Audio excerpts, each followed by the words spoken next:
guys? Bobo here with BrassReel Brothers. Thanks for coming back for some more popcorn. Well, if you hadn't noticed already, it's Tuesday, and I'm starting a new segment here called Tuesdays with Jeremy. So my best bud Jeremy, I don't know how he does this and works and plays video games like he does, but he watches like every movie out there. Anytime I ask him about a movie, he's like, oh yeah, I saw it. I'm like, what? How did you find the time? If you guys watch my channel normally, you know I'm doing movies that I just love or something that just came out that I was really excited about seeing. But I thought it'd be something kind of cool and interesting to start doing reviews of movies I had never seen, never heard of, had no clue what they were about. So that's how I came up with the idea of Tuesdays with Jeremy. I figured it'd be a good way for me to find out about movies that I'd never heard of before and review a movie that I wasn't super biased towards or didn't have some sort of connection or love towards. So I'm still gonna do a review of a movie I like every week, but I'm also gonna put a new video out every Tuesday, all recommended and suggested by my best boy Jeremy. So without wasting any more time, let's get to the first one. The 2000 movie that flew completely over my radar, Cyrus, starring the phenomenal John C. Reilly, Jonah Hill, and Marissa Tomei. It's directed by Jay and Mark Duplass. If you're not familiar with them, they're the guys who did that movie Creep and Creep 2. They've done a ton of more things, but they're kind of on that indie film level where their movies aren't real like pop culture driven, but they are still really good. And most of them are usually dramedies, except for that movie Creep. If you hadn't seen that, check that out if you're a horror fan. But I was so surprised that I'd never heard about this movie before. It was a pleasant surprise too, I really enjoyed it. But just starting off, just to let you know, it is a dramedy. It's a lot of fun and there is plenty of comedy to be had in it, but it also covers some serious sides of life that this problem, specifically in this movie,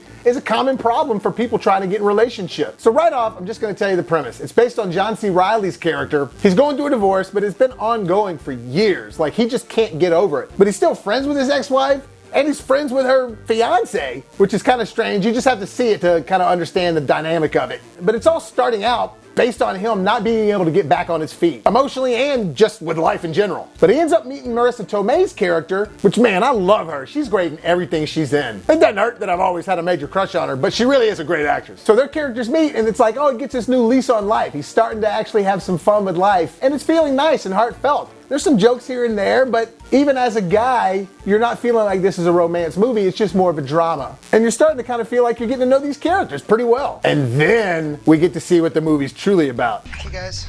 Whoa. So basically, after a few dates here and there, and Marissa Tomei always sort of avoiding staying the night after any dates that they've been going on, and finally after a little series of events, you see why she was never really wanting to stick around. She mentions prior their life is a little complicated, but you don't really understand why until you see John C. Reilly meet her son, played by Jonah Hill. Oh man, Jonah is in full form in this movie. And what's great about Jonah in this movie is his humor's there, he's throwing the jokes out left and right, but it's not because he's trying to be funny, it's because he's really doing a great acting job at playing this character. And the character is the type of guy that would do all these messed up things that start to ensue throughout the movie. But Jonah is great, and so is John C. Reilly, but man, you really focus on Jonah for a little while because he's so uncomfortable and awkward. Basically, him and his mom, Marissa Tomei, have this crazy relationship that's just like super close, and she's one of those moms that's just been a little overbearing, a little overdoting. Next thing you know, he's this huge man-child that can't escape the nest.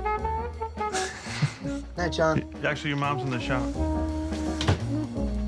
And she's kind of okay with it. So because of all of that, Jonah Hill and John C. Reilly just immediately start butting heads. And the battles between them are hilarious. And it's not too over the top either. It's something that's truly believable. And honestly, the movie wouldn't have been near as enjoyable if it wasn't for John C. Reilly and Jonah Hill. Their chemistry together is just excellent. You really believe Jonah Hill is Marissa Tomei's son, this weirdo son. And you really believe that John C. Reilly is this boyfriend and they hate each other. It gets a little sadistic in moments as well. I mean, it's kind of like Step Brothers meets the cable guy or single white female. Man, but the way that Jonah Hill plays this character, just this awkwardness, I guarantee you either know somebody like this guy or you went through this phase of your own when you were a child. What's so awkward and funny about it in this movie is the fact that he's a grown man at this point and he can't stop behaving like that 13-year-old or 12-year-old. Sounds like Steve Miller. You know that one Steve Miller song? No, it doesn't.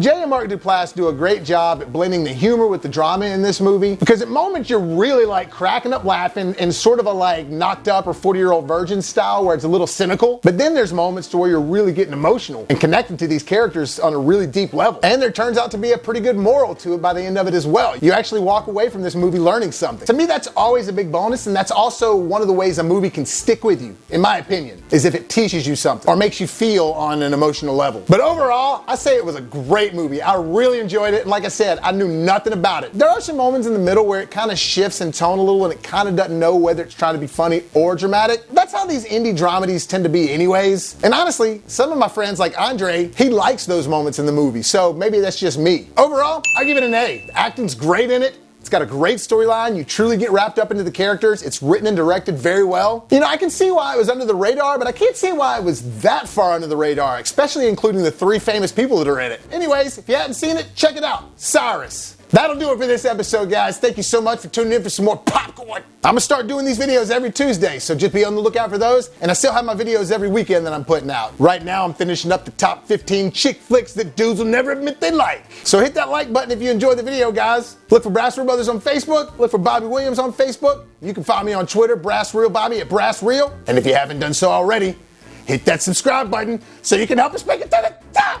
And as always, if life gives you lemons, make some hot, fresh popcorns.